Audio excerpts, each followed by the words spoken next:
Welcome back to our YouTube channel medical and nurses. अब मेरा नाम है कीर्ति और आज हम यहाँ पर सॉल्व करने वाले हैं पीजीआई का पेपर, जो कि आपके अपकमिंग जिनका भी एग्ज़ाम होने वाला है उनके लिए बहुत ज़्यादा इंपॉर्टेंट है paper. And one more thing, total 150 MCQs आए थे इस पेपर में, तो इस पेपर को हम 2 पार्ट में सॉल्व करेंगे। तो ऑफिशियल पेपर था वो थोड़ा ब्लर्ड था, इसीलिए पूरा पेपर है जो टाइप फॉर्मेट में रहेगा आपके लिए, जिससे आपको ईजिली अंडरस्टेबल रहे पूरा पेपर।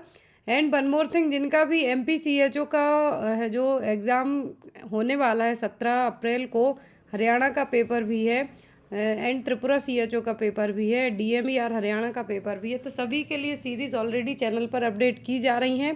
प्रीवियस ईयर पेपर आपको अपडेट किए जा रहे हैं time to time. Before exams आपके पूरे सिलेबस के अकॉर्डिंग सभी टॉपिक हैं जो कवर किए जा रहे हैं। कोशिश की जा रही है कि एक दिन में आपको ज़्यादा से ज़्यादा कंटेंट एंड MCQs प्रोवाइड करवाए जा सकें। हमारी ऑफिशियल ऐप लॉन्च कर दी गई है, तो प्लीज़ प्ले स्टोर से जाके डाउनलोड कीजिए, जहां पर आपको ऑल ओवर इंडिया जितने भी एग्ज़ाम्स होते हैं, चाहे CHO हो या फिर ESIC हो, रेलवे, कोई से भी पेपर हो, आपको सभी पेपर्स वहां पर अवेलेबल होंगे विथ सीरीज़ के ऑफिशियल पेपर्स एंड सीरीज़। तो यहाँ पर जो क्वेश्चन है टोटल 60+ MCQ, 150 MCQs हैं पूरे टोटल पेपर में आए हुए थे। तो जो आपका सिलेबस रहता है PGI के लिए या फिर GMCH के लिए, वहाँ पर आपको नर्सिंग के अलावा अदर टॉपिक भी कवर किए जाते हैं। तो जो PGI के बाद जो हमारे नेक्स्ट पेपर होंगे वो होंगे GMCH के, जिसमें टोटल मेरे पास अभी 3 पेपर्स अवेलेबल हैं, तो वो भी आपको विद इन 1 और 2 डेज़ में अपडेट कर दिए जाएंगे। तो यहाँ पर जो फर्स्ट क्वेश्चन है वो है, in infection which is present in an individual but not sufficient to result in a disease is called. तो एक इन्फेक्शन है, किसी इंडिविजुअल में है बट वो इतना सफिशियंट नहीं है कि किसी दूसरे को डिसीज़ कर सकता है। ऑप्शन में है लेटेंट इन्फेक्शन, क्लिनिकल इन्फेक्शन, सब clinical infection and secondary infection. तो ऑलरेडी आप किसी भी डिसीज़ को लेके पॉजिटिव हैं, बट आपके जो वीरुलेंस क्षमता है, पैथोजेनेसिटी है बैक्टीरियल वायरस की, वो किसी दूसरे को ये डिसीज़ क्रिएट नहीं कर सकती। तो एक इस टाइप का इन्फेक्शन होगा, ये कहलाएगा लेटेंट इन्फेक्शन। नेक्स्ट क्वेश्चन है यहाँ पर, vitamin K at birth is administered to among newborns. एक चीज़ और मैं आपको बता दूं कि जो भी लोग पेपर देने वाले हैं उनके लिए जो एज़ कम्पेयर टू CHO और NHM स्टाफ नर्स के PGI GMCH के पेपर थोड़े से डिफरेंट आते हैं। तो आप इस भूल में बिल्कुल भी ना रहें कि आपका पेपर बहुत ईजी आता है। इसीलिए जब भी आपके एग्ज़ाम्स का टाइम आता है, मैं आपको प्रीवियस ईयर पेपर ज़रूर एक बार सॉल्व करवा देती हूँ। तो जो भी लोग SG PGI और GMCH का पेपर देने वाले हैं इस बार, वो प्रीवियस पेपर को ज़रूर एक बार रिवाइज़ कर लें, क्योंकि as compare to CHO NHM के पेपर थोड़े से डिफरेंट होते हैं। नेक्स्ट क्वेश्चन है second question, vitamin K at birth is administered to among newborns. तो विटामिन के न्यूबॉर्न को क्यों दिया जाता है? To prevent the excessive bleeding, increase the immunity, prevent the infection या फिर करेक्ट द माल न्यूट्रिशन। तो विटामिन के दिया जाता है न्यूबॉर्न बेबीज़ में एक्सेसिव ब्लीडिंग को प्रिवेंट करने के लिए। At the time of birth vitamin के है जो इंट्रामस्कुलर रूट से दिया जाता है। Next is window period in HIV indicates. तो विंडो पीरियड होता है HIV में, तो इसका मतलब है क्या? ऑप्शन में है time period between infection and onset of the first symptom. तो ये कहलाता है इंक्यूबेशन पीरियड, जो फर्स्ट ऑप्शन में दिया हुआ है क्या, इंक्यूबेशन पीरियड। सेकेंड ऑप्शन है time period between infection and detection of antibody against HIV। Third option है time period between infection and maximum multiplication of the positive organism, या फिर नन ऑफ द अबव। तो window period का मतलब होता है कि इन्फेक्शन आपकी बॉडी में एंटर होने से लेके आपकी बॉडी जो इन्फेक्शन के अगेंस्ट एंटीबॉडीज़ हैं उनको डिटेक्ट कर पाए, तो क्या कहलाता है, विंडो पीरियड। और HIV का विंडो पीरियड कब कहलाता है? Time period between infection and detection of antibodies against the HIV में जो एक टेस्ट पूछा जाता है, कन्फर्मेटरी टेस्ट, वो होता है CD4 T sales count test. तो जिसमें जब जो CD4 T सेल्स काउंट कितना हो जाता है, लेस देन 200 mm/²3 हो जाता है, तब क्या होता है, HIV को पॉजिटिव कंसीडर किया जाता है। बहुत सारे टेस्ट होते हैं, बट जो कन्फर्मेटरी टेस्ट होता है वो होता है CD4 T सेल काउंट। तो CD4 T सेल्स काउंट कितनी हो जाती है, लेस देन 200 तक। तो यहाँ पर विंडो पीरियड क्या है, time period between infection and detection of antibody against the HIV। Next question है यहाँ पर, disease occurring at the same time in different countries is known as. तो ऐसी डिसीज़ किसी एक सेम टाइम में बट अलग अलग देशों में हो रही है, तो वो क्या कहलाएगी? ऑप्शन में है एंडेमिक, एपिडेमिक, पेंडेमिक या फिर स्पोरेडिक। तो इस टाइप की डिसीज़ पूरे ऑल ओवर वर्ल्ड में हुई है, अलग अलग देशों में हुई है, लेकिन सेम टाइम पर हुई है, तो ये कहलाएगी पेंडेमिक। क्या कहलाएगी? Pandemic. Next is what is meant by gerontology. तो जेरोंटोलॉजी का मतलब क्या है? ऑप्शन में है प्यूपिल, एजिंग प्यूपिल, कम्युनिटी या फिर नन ऑफ दी अबव। तो जेरोंटोलॉजी का मतलब होता है स्टडी ऑफ एजिंग प्यूपिल। जो 60+ से ज़्यादा के एज ग्रुप वाले लोग होते हैं उनकी स्टडी की जाना क्या कहलाता है? एजिंग प्यूपिल की studies gerontology. Next is ergonomics is the study of. ये क्वेश्चन यूपीसीएचओ एमपीसीएचओ एग्जाम में आ चुका है। अर्गोनॉमिक्स, अर्गोनॉमिक्स में किसकी स्टडी की जाएगी? Designing the job to fit to the worker, training the worker to fit to the job, prevention of occupational hazards या फिर recruiting the employ to fit for the job. तो ergonomics का मतलब होता है कि ऐसी जॉब डिज़ाइन करना जो वर्कर पर फिट हो। कैसी? Designing the job to fit to the worker, ऐसी जॉब जो कोई काम करने आपके यहाँ आ रहा हो उस पर फिट बैठे। नेक्स्ट है यहाँ पर jumping of one idea to another idea is. तो एक आइडिया से किसी दूसरे आइडिया पर जाना, मतलब जिसका कोई लेना ही देना नहीं है, तो ये क्या कहलाता? ऑप्शन है preservation, mutism, flight of ideas या फिर आइडिया परसिक्यूशन। तो इस तरीके के जो क्वेश्चन हैं या फिर इस तरीके के जो आपको एग्ज़ाम में आ सकते हैं वो हैं साइकेट्री से रिलेट करते हुए क्वेश्चन। तो मेंटल हेल्थ प्रॉब्लम में जनरली ये क्वेश्चंस आते हैं आपको। तो यहाँ पर जंपिंग ऑफ एक आइडिया से दूसरे आइडिया पर जाना क्या कहलाता है? Flight of ideas. जिसका किसी एक पॉइंट से आप किसी दूसरे पॉइंट पर सडनली चले जाएं। बात कर रहे हो आप अपने नर्सिंग एग्ज़ाम्स की, बात करते करते खाने पीने पर पहुँच जाएं तो क्या कहलाएगा? Flight of ideas. Next is false fixed belief is called. तो फॉल्स फिक्स्ड बिलीफ क्या कहलाएंगे? ऑप्शन में डिल्यूजन, इल्यूजन, हेलुसिनेशन या फिर डीपर्सनलाइजेशन। तो फॉल्स फिक्स्ड बिलीफ कहलाएंगे डिल्यूजन। क्या कहलाएंगे? डिल्यूजन। नेक्स्ट क्वेश्चन है यहाँ पर physiologically sterility is present in which of the following condition. Physiological sterility का मतलब है कि आपकी जो बॉडी के फंक्शनिंग है उसके जो कंडीशन है, पहले से ऑर्गन उतने डेवलप नहीं रहे हैं, ऑर्गन डेवलप है बट वो प्रॉपर फंक्शनिंग नहीं कर रहे हैं, तो क्या करेंगे? इनफर्टिलिटी और स्टेरिलिटी का कारण बनेंगे, कंसीव ना कर पाएंगे। तो कौन सा रीज़न होगा? ट्यूबरक्लोसिस, एंडोमेट्रियोसिस, बिफोर प्यूबर्टी या फिर एसरमैन सिंड्रोम। तो जो फिजियोलॉजिकल स्टेरिलिटी है किसके कारण होगी? होगी बिफोर प्यूबर्टी के कारण ही। नेक्स्ट है यहाँ पर all of the following are symptom of incomplete abortion except. तो सभी इनकम्प्लीट अबॉर्शन के सिम्टम हैं किसी एक को छोड़कर।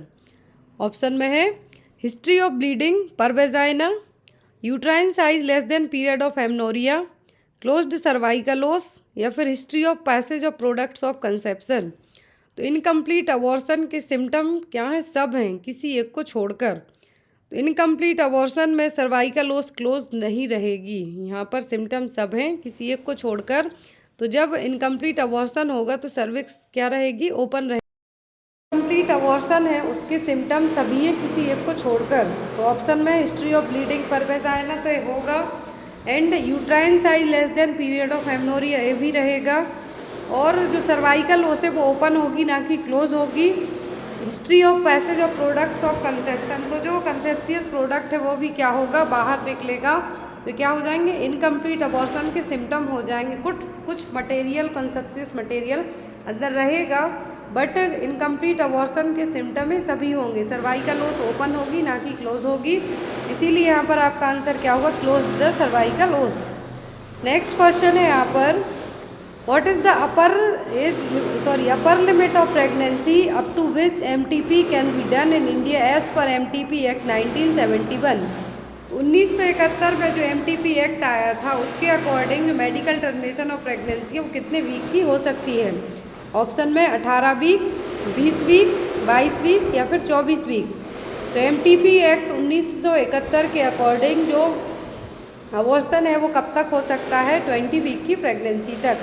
And then after MTP act में कुछ अमेंडमेंट चेंज किए गए हैं, तो वो आप एक बार रीड आउट कर लेना, हो सकता है आपको एग्जाम में आए, क्योंकि जो अमेंडमेंट एक्ट है उनमें चेंजेस किए गए हैं कि कितने वीक की प्रेगनेंसी को अवॉर्ड किया जा सकता है।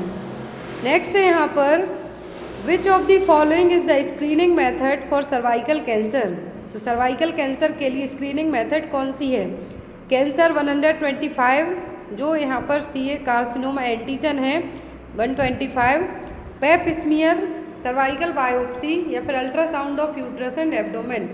तो यहाँ पर स्क्रीनिंग मेथड पूछी है, तो स्क्रीनिंग मेथड क्या होगी? पेप स्मीयर। क्या होगा? पेप स्मीयर। और इस तरीके के क्वेश्चन आपको एग्ज़ाम में आएंगे, तो इसीलिए आप लोग आपका जो भी एग्ज़ाम्स होने वाले हैं उन सभी में हेल्पफुल रहेंगे।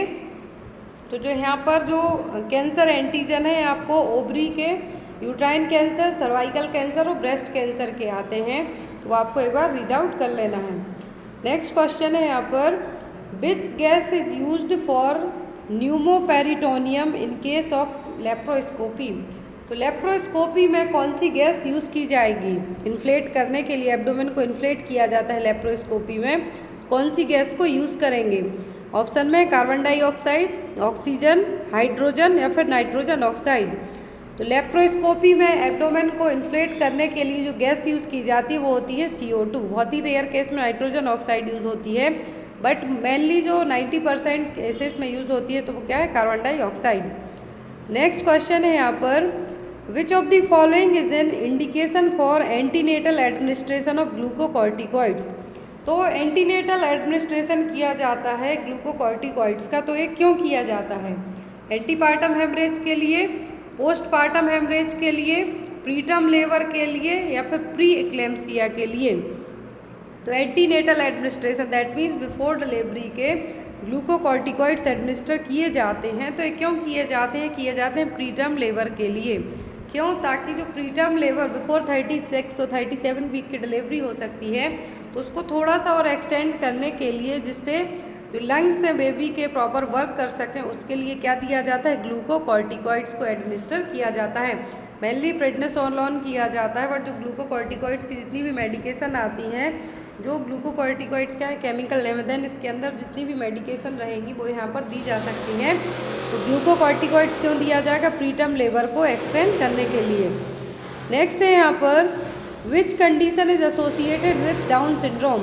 डाउन सिंड्रोम किस कंडीशन से रिलेट करेगा? ट्रायोसोमी 21, ट्रायोसोमी 18, डिसलोकेशन या फिर मोसेसिस। तो यहाँ पर डाउन सिंड्रोम है, जो डाउन सिंड्रोम में क्या रहेगा? तो ट्रायोसोमी 21 क्या होगा? ट्रायोसोमी 21। और जो ट्रायोसोमी 18 है क्या है? Edward syndrome. क्या है? Edward syndrome. ट्रायोसोमी 21 है Down syndrome. Next is, all of the following are the method for prevention of postpartum haemorrhage except. तो PPH को प्रिवेंट करने के लिए सभी मेथड यूज़ की जाएंगी, किसी एक को छोड़कर। ऑप्शन में है active management of 3rd stage of labour, antenatal iron supplementation, preventing the multiparity, delivering premature baby. तो जो PPH को प्रिवेंट करने के लिए सब मेथड यूज़ होंगी, जो यूज़ नहीं होगी वो क्या होगी? Delivering the premature baby. PPH को प्रिवेंट करने के लिए हम प्रीमेच्योर बेबी की डिलीवरी नहीं करवा सकते, बट यहाँ पर 3rd स्टेज में प्रॉपर मैनेजमेंट करेंगे, आयरन सप्लीमेंटेशन देंगे, एंटीनेटल टाइम पर बिफोर प्रेगनेंट जो कंसीव किया उस टाइम से डिलीवरी तक एंटीनेटल आयरन सप्लीमेंटेशन देंगे, मल्टीपैराइटी को प्रिवेंट करेंगे, क्योंकि सबसे ज़्यादा जो PPH के चांसेस होते हैं वो जो मल्टीपैराइटी वुमेन होंगी जिन्होंने 2 से ज़्यादा बार कंसीव किया हुआ, उनको ज़्यादा चांसेस रहते हैं एज़ कम्पेयर टू प्रीमी के। तो यहाँ पर इसको प्रिवेंट करेंगे, बट जो यहाँ पर नहीं होगा वो क्या? वो delivering the premature baby. Next question है यहाँ पर, antepartum haemorrhage is associated with all of the following except. तो एंटीपार्टम हेमरेज सभी के कारण हो सकता है, किसी एक को छोड़कर। ऑप्शन में postpartum haemorrhage, anaemia, increased perinatal mortality या फिर पोस्टम प्रेगनेंसी। तो एंटीपार्टम हेमरेज सभी के कारण होगा, किसी एक को छोड़कर, तो वो होगा पोस्टपार्टम हेमरेज। एंटीपार्टम हेमरेज का मतलब है बिफोर डिलीवरी के जो ब्लीडिंग होगी वो कहलाएगी, एंटीपार्टम में आ जाएगा। तो यहाँ पर एनीमिया के कारण भी हो सकता है, पेरीनेटल मॉर्टेलिटी के कारण भी हो सकता है, पोस्टम प्रेगनेंसी के कारण भी हो सकता है, बट यहाँ पर पोस्टपार्टम हेमरेज इसका पार्ट नहीं होगा। Next is, all are the risk factor for hyperemesis gravidarum in pregnancy except. तो हाइपरेमेसिस ग्रेविडेरम का मतलब क्या होगा? प्रेगनेंसी में होने वाली जो वॉमिटिंग होगी, नोजिया वॉमिटिंग होगा, तो क्या होगी यहाँ पर? हाइपरेमेसिस ग्रेविडेरम। और ये HCG हार्मोन के ज़्यादा सीक्रेशन के कारण होगा। एग्जाम में क्वेश्चन आता है हाइपरेमेसिस ग्रेविडेरम के लिए कौन सा हार्मोन रिस्पॉन्सिबल है, तो वो HCG, human chorionic gonadotropin hormone. तो प्रेगनेंसी में हाइपरेमेसिस ग्रेविडेरम के रिस्क फैक्टर सब हैं किसी एक को छोड़कर। Multiple pregnancy, familial history, molar pregnancy या फिर मल्टी ग्रेविडा वुमेन। तो रिस्क फैक्टर सब है, बट जो नहीं है वो क्या है, multi gravida women. Multi gravida women में हाइपरेमेसिस ग्रेविडेरम के चांसेस कम होते हैं एज़ कम्पेयर टू प्रीमी के। तो यहाँ पर जो रिस्क फैक्टर नहीं होगा वो क्या होगा, multi gravida. Multiple pregnancy, familial history और मोलार प्रेगनेंसी इनमें हो सकता है। नेक्स्ट है यहाँ पर, which of the following drugs are to be prescribed in first trimester of pregnancy. तो फर्स्ट ट्राइमेस्टर ऑफ प्रेगनेंसी में कौन सी मेडिकेशन प्रिस्क्राइब की जाती हैं, iron, folic acid, both of the above या फिर नन ऑफ दी अबव। तो जो प्रेगनेंसी में प्रिस्क्राइब किए जाते हैं फॉलिक एसिड और आयरन दोनों ही प्रिस्क्राइब किए जाते हैं। आयरन प्रिस्क्राइब किया जाता है for prevention of anaemia and folic acid prescribe किया जाता है बेबी को न्यूरल ट्यूब डिफेक्ट से प्रिवेंट करने के लिए, एनटीडी से प्रिवेंट करने के लिए। नेक्स्ट है यहाँ पर, fibroid uterus is associated with all of the following except. तो फाइब्रॉइड यूट्रस सभी से रिलेट करेगा किसी एक को छोड़कर। मेनोरेजिया, इनफर्टिलिटी, मल्टीपल प्रेगनेंसी या फिर डिसमेनोरिया। तो जो फाइब्रॉइड यूट्रस है इसमें इनफर्टिलिटी के चांसेस भी ज़्यादा हो गए, मल्टीपल प्रेगनेंसी के कारण भी हो सकता है, मेनोरेजिया भी होगा। बट जो डिसमेनोरिया है, पेनफुल मेंस्ट्रुएशन है, नॉर्मली रहते हैं एज़ कम्पेयर टू, यदि फाइब्रॉइड यूट्रस से हम कंपेयर कर रहे हैं तो नॉर्मल वे में भी रह सकते हैं painful menstruation. But menorrhagia, infertility, multiple pregnancy ये तीन। यहाँ पर copper T380 is effective for how many years as contraceptive. तो कॉपर T380 कितने टाइम के लिए इफेक्टिव होती है, 3 साल, 5 साल, 10 साल या फिर 15 साल। तो कॉपर T380 इफेक्टिव होती है 10 साल तक के लिए। कितने साल के लिए, 10 साल के लिए। नेक्स्ट क्वेश्चन है यहाँ पर, tissue reaction is highest with which of the following suturing material. तो टिश्यू रिएक्शन होता है जो किस टाइप के सूचरिंग मटेरियल में सबसे ज़्यादा होगा, प्लेन कैटगट में, क्रोमिक कैटगट में, नायलॉन में या फिर विसरल में। तो सबसे ज़्यादा टिश्यू रिएक्शन देखने को मिलेगा वो मिलेगा नायलॉन से, जो नायलॉन सूचरिंग मटेरियल होगा उससे। नेक्स्ट है यहाँ पर, which of the following would the nurse to suspect the meningitis has led to dissemination coagulation. तो यहाँ पर यदि किसी पर्सन को मेनिंजाइटिस है तो वो डिसेमिनेशन कोआगुलेशन तक है जो किस तरीके से फाइंड आउट कर पाएंगे, haemorrhage, skin rashes, pulmonary oedema, pallor या फिर हेमोप्टाइसिस। तो मेनिंजाइटिस में डिसेमिनेशन कोआगुलेशन यदि देखने को मिल रहा है तो ये कब देखने को मिलेगा, जब हेमरेज और स्किन रैशेस आपको देखने को मिलेंगे। आपको सस्पेक्ट है, डाउट है कि पेशेंट को मेनिंजाइटिस है, बट उसके साथ यदि डिसेमिनेशन कोआगुलेशन की बात हो रही है तो यहाँ पर आपको किस तरीके से आप पता कर पाएंगे कि ये है क्या। तो यहाँ पर जो डिसेमिनेटेड कोआगुलेशन है एक तरीके की क्या है, ब्लड की एबिलिटी है। जनरली ब्लड का जो क्लॉटिंग टाइम होता है वो क्या होगा, नॉर्मल होगा। बट यदि मेनिंजाइटिस की सिचुएशन है तो क्या होगा, क्लॉट बनने में यदि कुछ भी प्रॉब्लम होती है तो क्लॉट बनने में क्या रहेगा, जो क्लॉटिंग टाइम है वो क्या होगा, ज़्यादा होगा। तो एक तरीके की कंडीशन है that affect the blood's ability to clot and stop the bleeding, जिसमें ब्लीडिंग है जो स्टॉप होने में थोड़ा टाइम लगेगा क्योंकि क्लॉटिंग टाइम बढ़ जाएगा। इसीलिए यहाँ पर हेमरेज और स्किन रैशेस क्या रहेंगे, आपको देखने को मिलेंगे पेशेंट में।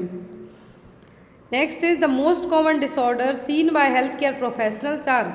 तो हेल्थ केयर प्रोफेशनल्स किस टाइप के डिसऑर्डर देखने को मिलेंगे, CVS, cardiovascular disorder, cancer, skin disorder या फिर साइकेट्री डिसऑर्डर। तो कॉमन डिसऑर्डर की बात हो रही है तो वो होता है CVS disorder. Next is the appendix is located at. तो अपेंडिक्स का लोकेशन पॉइंट पूछा है, कहाँ पर है, the left antecubital fossa, the left iliac fossa, the right antecubital fossa या फिर द राइट इलियक फोसा। तो जो अपेंडिक्स का लोकेशन पूछा है वो क्या है, राइट इलियक फोसा। कहाँ पर, जो एब्डोमिनल क्वाड्रेंट है वहाँ पर राइट इलियक फोसा में अपेंडिक्स लोकेट रहेगी। नेक्स्ट इज ऑक्सीटोसिन इज तो ऑक्सीटोसिन क्या है, ऑप्शन है hormone that stimulate testicular activity, या growth hormone, responsible for stimulation of uterus, a male sex hormone. तो ऑक्सीटोसिन की ज़रूरत सबसे ज़्यादा कब पड़ती है, यूट्राइन एक्टिविटी के लिए, यूट्राइन्स के कॉन्ट्रैक्शन के लिए। तो यहाँ पर आपका आंसर क्या होगा, responsible for stimulation of uterus and जो पोस्टपार्टम ब्लीडिंग होती है उसको प्रिवेंट करने के लिए जो ब्रेस्ट फीडिंग मदर होती है, नर्सिंग मदर होती हैं, लैक्टेटिंग मदर होती हैं, उनमें उनके बेबीज़ में ब्रेस्ट मिल्क इंजेक्शन के लिए इसको लेट डाउन रिफ्लेक्स कहेंगे। तो ऑक्सीटोसिन का यहाँ पर जो इम्पोर्टेंट रोल है वो क्या है, responsible for stimulation of uterus. Next है यहाँ पर the rule of 9 refers to, तो रूल ऑफ 9 क्या है, the depth of burn percentage in adult, burn percentage in children, burn percentage in adult and children. तो रूल ऑफ 9 क्या किया जाता है, इससे बर्न का परसेंटेज कितना total body surface area burn हुआ है उसको चेक करने के लिए जो यूज़ किया जाता है, तो एडल्ट और चिल्ड्रन दोनों में यूज़ किया जाता है।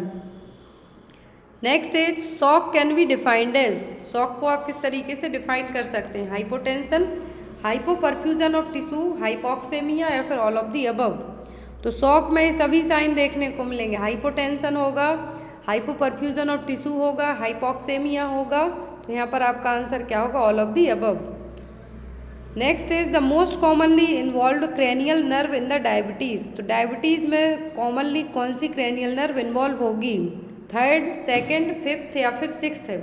जो मोस्ट कॉमनली इन्वॉल्व होने वाली क्रेनियल नर्व डायबिटीज़ में वो क्या है, क्रेनियल नर्व 3rd। कौन सी, 3rd है ऑक्यूलोमोटार nerve.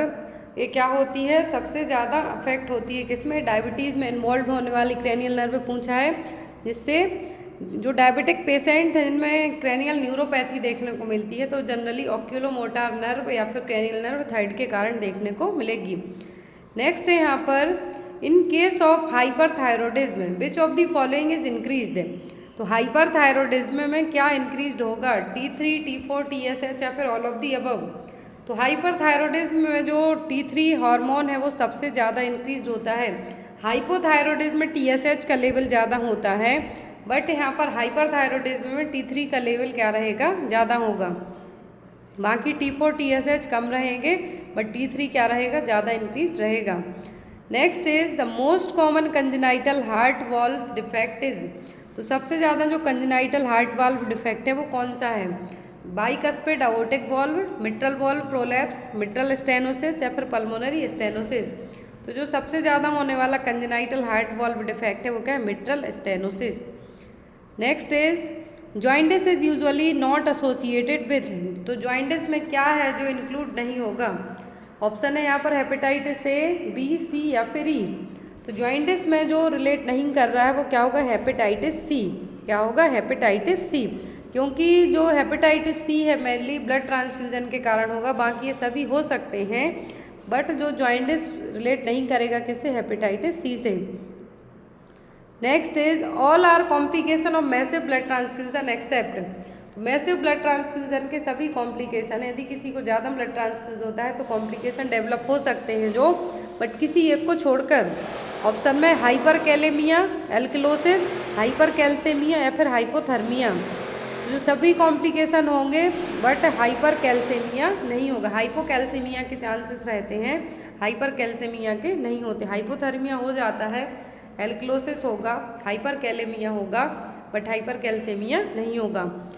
Next is post operative pulmonary complication can be, तो पोस्ट ऑपरेटिव पल्मोनरी, पल्मोनरी का मतलब है लंग्स, रेस्पिरेटरी सिस्टम में होने वाले कॉम्प्लिकेशन हो सकते हैं, कौन से हैं, ऑप्शन में collapse of lungs, lung sepsis, bronchopneumonia या फिर all of the above.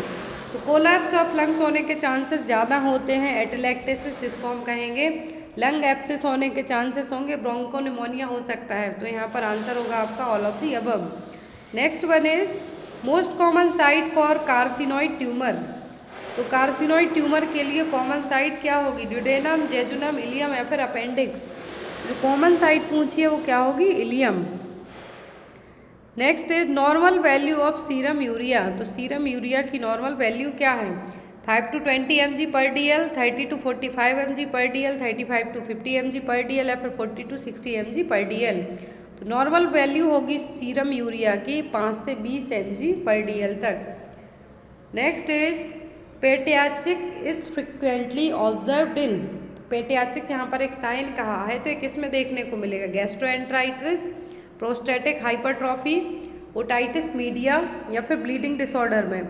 Paediatric देखने को मिलेगा जो ब्लीडिंग डिसऑर्डर होते हैं उसमें। अब पेडियाट्रिक साइन है क्या, यहाँ पर साइन कहा है generally टिनी round brown purple spot होंगे, जो कि यदि स्किन के अंदर जो ब्लीडिंग होगी उसमें तो स्मॉल एरिया को कुछ माइनर ट्रॉमा हो जाए या फिर ब्लड क्लॉटिंग डिसऑर्डर हो तब देखने को मिलेंगे। तो यहाँ पर इसीलिए जो ऑप्शन है क्या है, ब्लीडिंग डिसऑर्डर। इस तरीके से आपको भी कभी यहाँ पर क्या है, स्किन के अंदर राउंड ब्राउन टाइप से पर्पल स्पॉट है तो जनरली आपको भी ये यहाँ पर तो बात हो रही ब्लीडिंग डिसऑर्डर की, ब्लड क्लॉटिंग डिसऑर्डर होगा, ब्लीडिंग डिसऑर्डर होगा तब देखने को मिलेंगे इस तरीके से। बट नॉर्मल वे में भी यदि आपकी स्किन में कुछ लग जाता है तो आपको ब्लीडिंग नहीं होगी, बट वहीं पर आपको ब्लड दिखेगा बट वो बाहर नहीं आएगा, तो वो भी पेडियाट्रिक साइन में ही कंसीडर किया जाएगा। तो यहाँ पर जो पेडियाट्रिक साइन है कब देखने को मिलेंगे, इस तरीके से रहेंगे जो इमेज यहाँ पर आपको दिख रही है। नेक्स्ट है यहाँ पर deformity due to lateral curvature of the spine is known as. Lateral curvature of spine की डिफॉर्मिटी क्या कहलाएगी, एटेलेक्टेसिस, तो ये तो कोलैप्स ऑफ लंग्स है, स्ट्रैबिस्मस, स्कोलियोसिस या फिर काइफोसिस। तो यहाँ पर जो डिफॉर्मिटी है ड्यू टू लेटरल कर्वेचर के कारण वो क्या है, स्कोलियोसिस। जो नॉर्मल स्पाइन आपकी इस तरीके से होगी बट जो स्कोलियोसिस में इस तरीके से हो जाएगी, तो यहाँ पर क्या कहा है, लेटरल कर्वेचर स्पाइन का क्या है, डिफॉर्म्ड है, डिस्टर्ब है, तो क्या कहलाएगा, स्कोलियोसिस। नेक्स्ट क्वेश्चन है यहाँ पर SLE is an example of. तो SLE किसका एग्जाम्पल है, कम्युनिकेबल क्लाइमेट का, ऑटो इम्यून डिसीज़ का या फिर हीमोलाइटिक डिसीज़ का। तो यहाँ पर लास्ट ऑप्शन है नन ऑफ द अबव। तो SLE को क्या कहते हैं हम, सिस्टमिक लूपस एरिथ्रोमेटस। क्या है, सिस्टमिक लूपस एरिथ्रोमेटस, जो कि लूपस नाम से भी हम इसको जानते हैं। तो एक इन्फ्लामेटरी डिसीज़ है जिसमें आपका खुद का ऑन इम्यून सिस्टम क्या करेगा, जो अच्छी सेल्स हैं उन पर अटैक करेगा, तो ये क्या कहलाएगी, ऑटो इम्यून डिसीज़। SLE में क्या होगा, आपका खुद का अपना ऑन इम्यून सिस्टम आपकी जो अच्छी सेल्स हैं, टिश्यूज़ हैं उन पर अटैक करेगा, तो ये ऑटो इम्यून डिसीज़ है। ये generally joints, skin, kidney, blood cells, brain, heart और लंग्स को अफेक्ट करेगा। नेक्स्ट है यहाँ पर Hawkins disease is a malignancy of. तो हॉकिंस डिसीज़ किसकी डिसीज़ है, हार्ट की, किडनी की, लिम्फ नोड्स की या फिर लंग्स की। तो हॉकिंस लिम्फोमा जो हमने नाम सुना है, यहाँ पर हॉकिंस डिसीज़ की बात हो रही है, तो ये किसकी डिसीज़ है, लिम्फ नोड्स की, जिसको हम या तो ये कह सकते हैं कैंसर होना, लिम्फेटिक सिस्टम में कैंसर होना, तो किसको अफेक्ट करेगा, लिम्फ नोड्स को। Next is otoscope is used to visualise. तो ऑटोस्कोप का यूज़ किसको विजुअलाइज करने के लिए किया जाएगा, आइज, ईयर, नोज या फिर थ्रोट को। तो ऑटोस्कोपी किसके लिए यूज़ होती है, ईयर को विजुअलाइज करने के लिए। नेक्स्ट है यहाँ पर other name for facial nerve palsy is.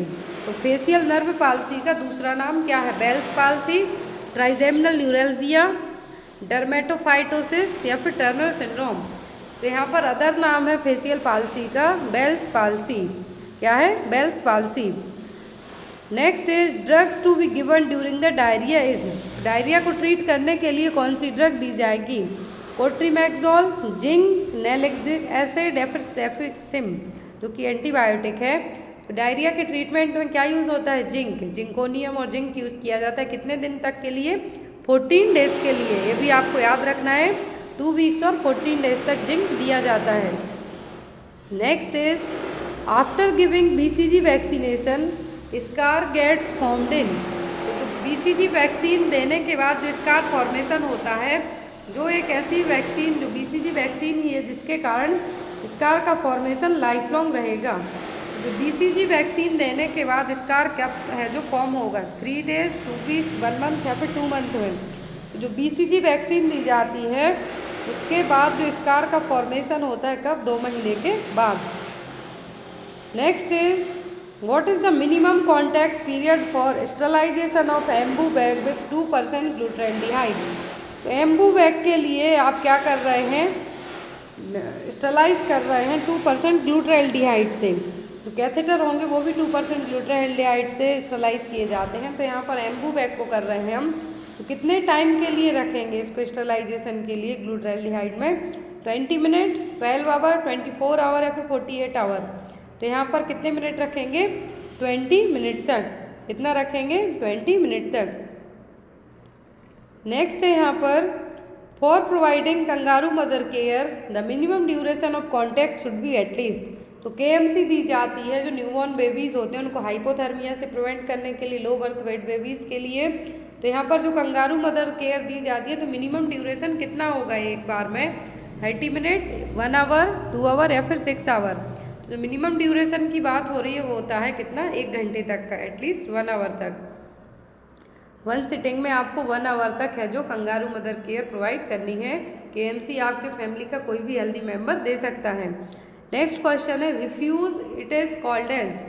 Refuse का मतलब क्या है, solid waste, liquid waste, sewage या फिर सलेज। रिफ्यूज का मतलब है यहाँ पर solid waste. Next is the disease that is also known as hydrophobia, fear of water. Hydrophobia का मतलब होता है फियर ऑफ वाटर। तो जो यहाँ पर हाइड्रोफोबिया का दूसरा नाम क्या है, डेंगू, रेबीज, प्लेग या फिर मीजल्स। तो हाइड्रोफोबिया का दूसरा नाम क्या है यहाँ पर, rabies. Next is bore committee was constituted in. Bore committee तो हर एक एग्ज़ाम में आती है, या तो इन्होंने क्या काम किए हैं या फिर किस साल में लाई गई थी, ईयर में। यहाँ पर बोर कमेटी का कॉन्स्टिट्यूशन मतलब बनी कब थी, 1940 में, 1943, 1946 या फिर 1920। बोर कमेटी का कॉन्स्टिट्यूशन हुआ था 1946 में। Next is calcium is essential for the formation of. Calcium किसके लिए ज़रूरी है, लिवर फॉर्मेशन के लिए, ब्रेन के लिए, बोन्स एंड टीथ के लिए या फिर हार्ट के लिए। कैल्शियम जरूरी है किसके लिए, बोन्स एंड टीथ के फॉर्मेशन के लिए। Next is coining of words is known as. Coining of word का मतलब क्या है, मैनरिज्म, न्यूलोगिज्म, हेलुसिनेशन या फिर डिल्यूजन। तो कॉइनिंग ऑफ न्यू वर्ड्स का मतलब होगा यहाँ पर न्यूलोगिज्म, नए वर्ड बनाना जिनका कोई एक वर्ड दूसरे वर्ड से कुछ जुड़ा हुआ ही ना हो। तो कॉइनिंग का मतलब क्या होगा, न्यू वर्ड्स बनाना, फ्रेजेस बनाना, जो कि यहाँ पर क्या है, कॉइनिंग टर्म यहाँ पे यूज़ किया गया है। Next is Korsakoff syndrome occurs due to the intake of. तो कोर्साकॉफ सिंड्रोम किसको इंटेक करने से होगी, खाने पीने से होगी, कैनाबिस, ओपियम, अल्कोहल या फिर एम्फेटामाइन। तो कोर्साकॉफ सिंड्रोम, कोर्साकॉफ साइकोसिस किसके कारण होती है, लॉन्ग टर्म तक यदि आपने अल्कोहल कंज्यूम किया है तब। तो यहाँ पर आपका आंसर भी क्या होगा, alcohol. Next is all of the following features characterized by hysterical fits except. तो हिस्टेरिकल फिट्स के सभी कैरेक्टरिस्टिक्स फीचर हैं किसी एक को छोड़कर। Tongue bite is absent, movement are irregular and bizarre, incontinence of urine does not occur, it usually occurs in the absence of people and unsafe places.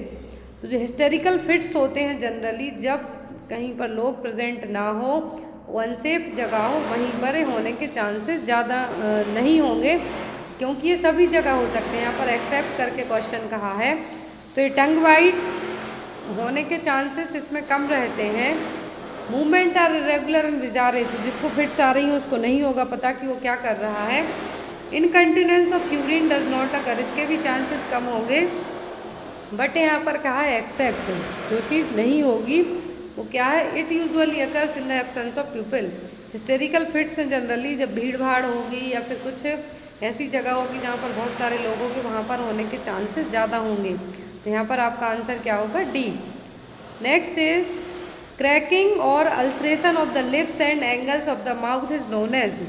तो cracking और ulceration of lips है जो कब माउथ में कब देखने को मिलेगा, या फिर क्या कहेंगे इसको, पायोरिया, कैलकुलस, चिलोसिस या फिर सोर्ड्स। जो टर्म यूज़ किया जाएगा वो क्या होगा, चिलोसिस या फिर cheilitis. Next is which of the following is a commonly used antiseptic. तो कॉमनली यूज्ड होने वाली एंटीसेप्टिक क्या है, सेवलॉन, सिडेक्स, सोडियम क्लोराइड या फिर फिनॉल। तो कॉमन यूज़ होने वाली एंटीसेप्टिक की बात हो रही है, तो क्या है यहाँ पर, सेवलॉन। नेक्स्ट है यहाँ पर डिफ़िकल्टी इन स्वालोइंग इज। तो चबाने में दिक्कत होना क्या कहलाएगी, डिस्पेप्सिया, डिस्फेजिया, वॉमिटिंग या फिर न्यूट्रिएंट्स। डिफ़िकल्टी इन स्वालोइंग क्या कहलाएगा, डिस्फेजिया। डिस्पेप्सिया का मतलब होगा इनडाइजेशन, अपर एब्डोमिनल डिस्कम्फर्ट जिसको हम कहेंगे बर्निंग सेंसेशन कहेंगे, बट डिफ़िकल्टी इन स्वालोइंग क्या है, dysphagia. Next is wax like substance secreted by glands in the external ear canal is called. तो वैक्स लाइज जो चीज़ी चिपचिपा सब्सटेंस कानों से निकलेगा, एक्सटर्नल ईयर कैनाल से जो ग्लैंड्स रहेंगी वो बनाएंगी, क्या कहलाएगा, ब्लॉन, सेरुमेन, कोलेजन या फिर लिपिड। तो ये कहलाएगा सेरुमेन। क्या कहलाता है, सेरुमेन। नेक्स्ट है यहाँ पर what is the correct formula for converting Fahrenheit into centigrade. तो फ़ारेनहीट से सेंटीग्रेड में हमें जो टेम्परेचर को कन्वर्ट करना है तो क्या फॉर्मूला यूज़ होगा, F-32 into 9/5। Next is what is the pulse deficit. Pulse deficit क्या है, difference between pulse and blood pressure, difference between radial pulse and apical pulse, difference between radical pulse and carotid pulse, या फिर none of the above. तो pulse deficit का मतलब है difference between the radial pulse and apical pulse. Apical pulse और radial pulse के बीच का difference क्या कहलाएगा, पल्स डेफिसिट। नेक्स्ट है यहाँ पर what is the correct temperature used in autoclave method to sterilise the instrument. तो इंस्ट्रूमेंट को स्टरलाइज करने के लिए करेक्ट मेथड क्या है, करेक्ट टेम्परेचर क्या है। ऑप्शन में है 40 डिग्री सेल्सियस फॉर 10 मिनट, ये बिल्कुल भी नहीं है। 100 डिग्री सेल्सियस फॉर 25 मिनट, ये भी नहीं है। नेक्स्ट ऑप्शन है 126 डिग्री सेल्सियस फॉर 20 मिनट और last 121 degree Celsius for 30 minute. तो ऑटोक्लेव में एटलीस्ट जो ड्यूरेशन में यदि आता है तो वो 25 to 30 मिनट का होता है, और ये बेस्ड अपॉन आप क्या स्टरलाइज करते हैं उस पर भी डिपेंड करेगा। बट जो टेम्परेचर होगा वो कितना होता है, 121 डिग्री सेल्सियस। तो यहाँ पर आपका आंसर क्या होगा, 121 degree Celsius for 30 minutes. Next is separation of infected person from other patient is known as. तो किसी इन्फेक्टेड पर्सन को दूसरों से सेपरेट करके रखना क्या कहलाएगा। ऑप्शन में क्वारंटीन, आइसोलेशन, कंकरेंट डिसइंफेक्शन, या फिर वेरियर टेक्निक।